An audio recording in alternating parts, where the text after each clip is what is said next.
Bonjour, hi there, hola que tal. In today's video, I'm taking you with me on a tour in Lille, the city where I live.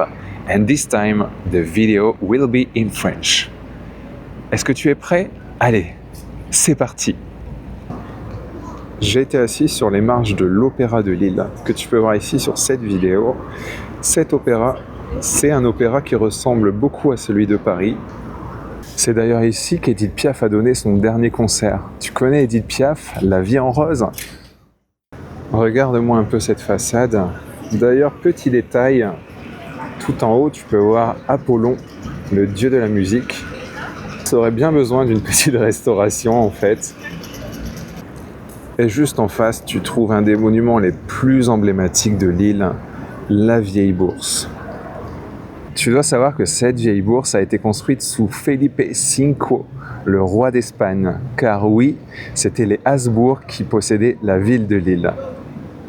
Cette place du théâtre sur laquelle tu as l'opéra regorge de merveilles, ça, c'est un beffroi. C'est une tour typique que tu trouves dans le nord de la France et la Belgique. Ce style est caractéristique du nord de la France, c'est le style néo-flamand. Tu peux voir un petit peu les briques, les couleurs, le rouge. C'est vraiment quelque chose de la région. Et juste à côté de la place du théâtre, tu as évidemment la Grand Place. On dit la Grand Place dans le nord, pas la Grande Place.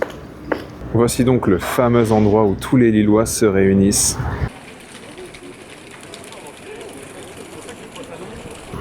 Avec au milieu la statue de la déesse. On va aller voir ça.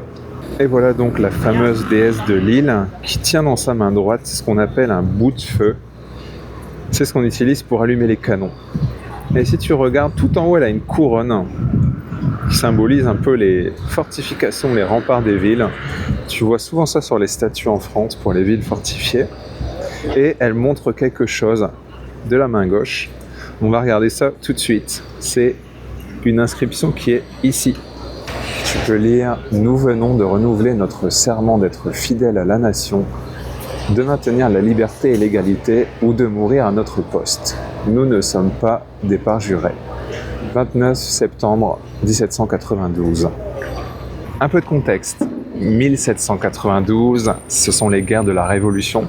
Lille est déjà une ville française depuis Louis XIV et elle est assiégée par les Autrichiens. Les Lillois sont très courageux et cette statue symbolise ce symbole. Normalement, cette statue, elle aurait dû être sur l'Arc de Triomphe. C'était le but en fait, de rassembler les statues de chaque région de France à Paris.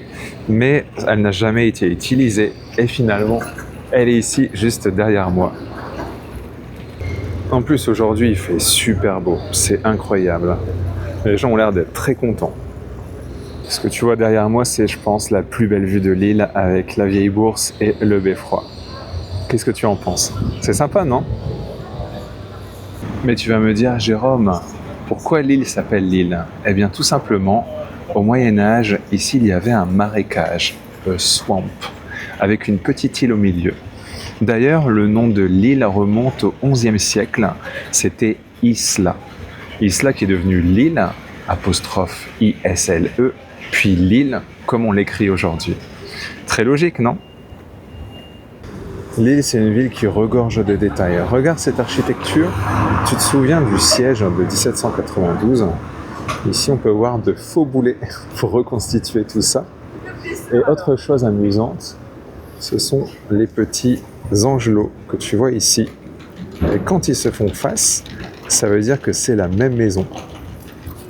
Quand ils sont dos à dos, comme là, ce sont deux maisons différentes. Donc à gauche, c'est une maison, et à droite, c'est une autre maison. Ils sont forts, hein, ces ingénieurs. Après la Grand Place, on va continuer vers ce qu'on appelle le Vieux-Lille, qui est l'endroit favori des touristes, avec une architecture magnifique. Tu vas voir ça d'ici quelques secondes. On va voir si tu remarques le détail au-dessus du comptoir des cotonniers. On a une balustrade en fer avec un petit bateau. Bateau, avant, ça se disait nef. Et en fait, ici, on avait une auberge qui s'appelait la Nef d'Argent. C'est ici qu'a commencé le grand incendie au Moyen-Âge qui a brûlé toutes les maisons aux alentours. Et depuis lors, la construction des maisons en bois a été interdite et il a fallu mettre des points d'eau pour les pompiers un peu partout dans la ville. C'est un petit peu similaire à ce qui s'est passé à Londres avec le grand incendie de Londres. Tu connais certainement Louis Vuitton. Tu pensais que c'était qu'à Paris, mais non, c'est aussi à Lille. Et pas dans n'importe quel endroit, puisque Louis Vuitton est allé dans l'ancien restaurant L'Huîtrière, un restaurant de fruits de mer 5 étoiles. Je te montre ça. Si tu t'y connais un peu en architecture, tu remarqueras le style art déco. On reconnaît le style art déco parce que c'est souvent des lignes carrées en fait. C'est pas très arrondi. Ça, c'est plutôt art nouveau, le côté floral. Ici, on est sur du bon matériel, sur du carré, sur du métal. J'adore ce style en plus. C'est vraiment super beau. J'essaie de faire du mieux possible pour ce premier vlog, c'est pas évident. Il y a beaucoup de monde et surtout beaucoup de trafic, donc beaucoup de bruit. Désolé si la qualité du son n'est pas très bonne. Je vais te montrer un truc qui est très intéressant, qu'on voyait beaucoup dans les rues avant en France, sachant qu'il y avait beaucoup d'illettrisme, que les gens ne savaient pas lire. Et donc pour se localiser et pour comprendre un peu les choses, on mettait souvent des emblèmes sur les magasins. Ici, on est dans la rue du Chat-Bossu. Tu vas comprendre pourquoi. Tu vois, c'est bien la rue du Chat-Bossu. Il n'y a aucun doute là-dessus.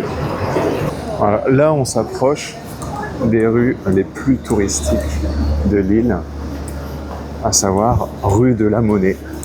On peut imaginer qu'ici, avant, il y avait beaucoup de commerce, beaucoup d'échanges, notamment de l'or. On ne sait pas trop si c'est le cas ou pas. Une bonne petite ambiance avec la musique. On a les pastéis de nata ici, juste à côté, et le plus vieux mur de la ville de Lille qu'on va voir ensemble, qui est un mur rouge qui date de 1642. Tu t'en rends compte? 1642. Ce mur, c'était un ancien moulin en fait. Difficile à croire, hein. J'imagine que ce moulin faisait partie de ce qui s'appelle l'Hospice Comtesse. L'Hospice Comtesse, c'est un ancien hôpital qui est aujourd'hui un musée qui représente la culture flamande et que tu dois absolument visiter si tu viens à Lille.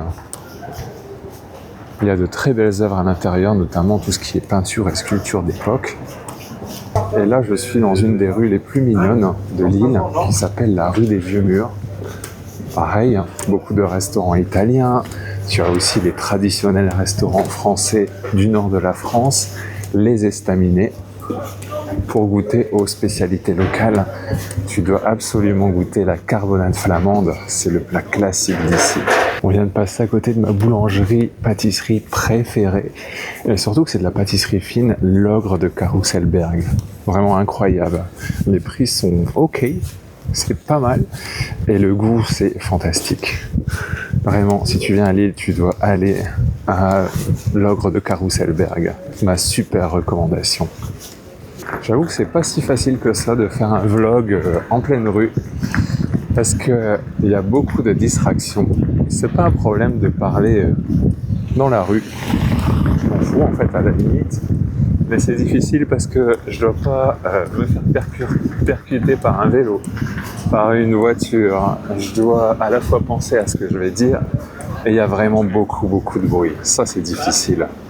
Je me trouve dans la rue la plus touristique de Lille, la rue Escarmoise, qui a vraiment de très belles boutiques et même un Starbucks pour nos amis américains. On va le voir juste ici. Starbucks est vraiment dans un endroit fantastique, hein. Toujours les meilleurs endroits pour Starbucks. Regarde ça. Tu vois cette façade? En plus, ici, on a des cariatides. C'est comme ça qu'on appelle les femmes qui portent les choses sur les façades. Des cariatides. Je continue donc sur la rue Escarmoise. On verra comment sortira le son. J'ai vraiment peur parce qu'il y a beaucoup de bruit. Et juste avant d'arriver sur la Grand Place, puisque je retourne, en fait, j'ai fait une sorte de U. On va passer à côté du très connu et fameux magasin Mertz. Souviens-toi, fameux. Attention, c'est pas pareil que célèbre, bien que ici, c'est fameux et célèbre, les deux à la fois. Et ce magasin, c'est une autre pâtisserie, une des plus anciennes au monde, 1661, très célèbre pour ses gaufres, qui étaient les favorites du général de Gaulle. Je vais rentrer en prendre une. Et voilà, je viens juste d'acheter ma gaufre. On va aller déguster ça ensemble à côté de la statue de la déesse pour terminer ce premier petit tour à Lille. Je pense que je referai d'autres vidéos comme ça, si ça vous plaît. Parce que c'est toujours amusant de voir d'autres choses et aussi de sortir à l'extérieur pour moi. Et pour vous, de voir autre chose que Paris, de voir autre chose que mon mur. On arrive tout doucement sur la Grand Place, c'est vraiment magnifique.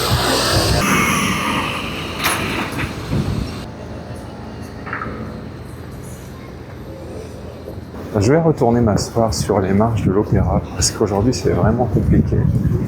Il y a des travaux sur la Grand Place. Il y avait beaucoup de camions de livraison. En fait, je pense que je suis arrivé trop tard. Je suis arrivé à 9h30 et j'ai rencontré quelqu'un dans la rue, un mec très sympa avec qui j'ai parlé pendant presque 40 minutes. Donc je vais vraiment commencer à 10h30, c'était beaucoup trop tard, mais c'est pas grave. On n'est pas bien ici, juste à côté de l'Opéra. Je vais... Avant de déguster la gaufre, je vais te lire un petit peu l'histoire de Merthe, mais une petite partie parce que c'est beaucoup trop long. Merthe, délice d'initié. Il est des histoires de gourmandise, comme pour les contes pour enfants. Elle se termine toujours par « Et ils dégustèrent de nombreuses et délicieuses gaufres ». Celle de Merthe est présente dès 1607, à cette même adresse rue Escarmoise, la rue où on était tout à l'heure, au cœur de ce qu'on appelle aujourd'hui le Vieux-Lille. À l'origine apothicaire épicier, apothicaire c'est pharmacien, la maison, déjà bien établie, reçoit dès 1677 l'autorisation des magistrats lillois pour étendre ses activités à la boulangerie et la pâtisserie.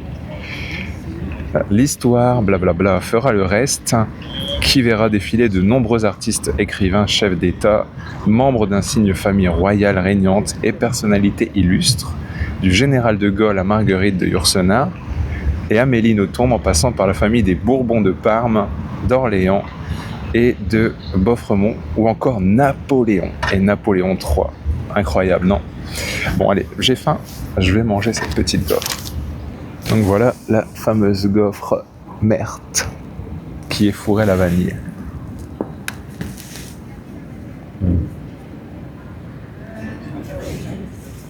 Le paradis. Elles sont vraiment bonnes, non?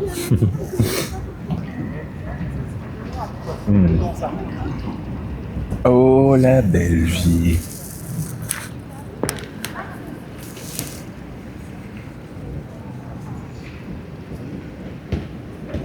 Tu sais, parfois, les plaisirs les plus simples de la vie sont souvent les meilleurs. Une bonne pâtisserie, du soleil, une belle vue, regarde. D'ailleurs, ils viennent d'ouvrir la vieille bourse, on devrait aller jeter un petit œil à l'intérieur. Je vais terminer ma gaufre et ensuite on y va, ok ?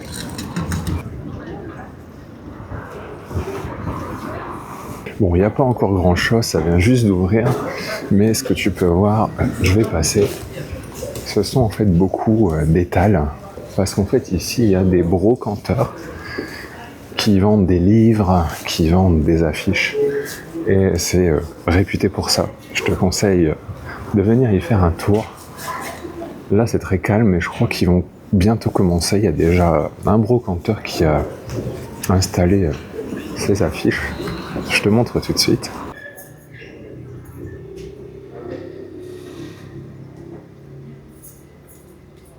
C'est quand même un endroit exceptionnel. Donc cette vieille bourse aujourd'hui ne sert évidemment plus pour le commerce. C'est aujourd'hui un endroit touristique avec des magasins, des restaurants, des salons de thé, etc. Mais ça n'enlève rien à son charme. Tu remarques peut-être la palette de couleurs, rouge et jaune. On dit que ça fait référence à l'Espagne, puisque le drapeau espagnol est rouge et jaune aussi. On peut voir des fruits qui symbolisent l'abondance, et beaucoup de guirlandes et de têtes un peu ridicules faisant des grimaces. Chacune est différente. Voilà, c'est tout pour aujourd'hui. J'espère que ce petit tour rapide, un premier petit tour rapide de l'île t'aura plu. Je vais sûrement en faire d'autres pour entrer un peu plus en détail dans l'histoire et la culture de la ville. Je pense que c'est une bonne façon de pratiquer le français pour toi, ta compréhension, ton vocabulaire.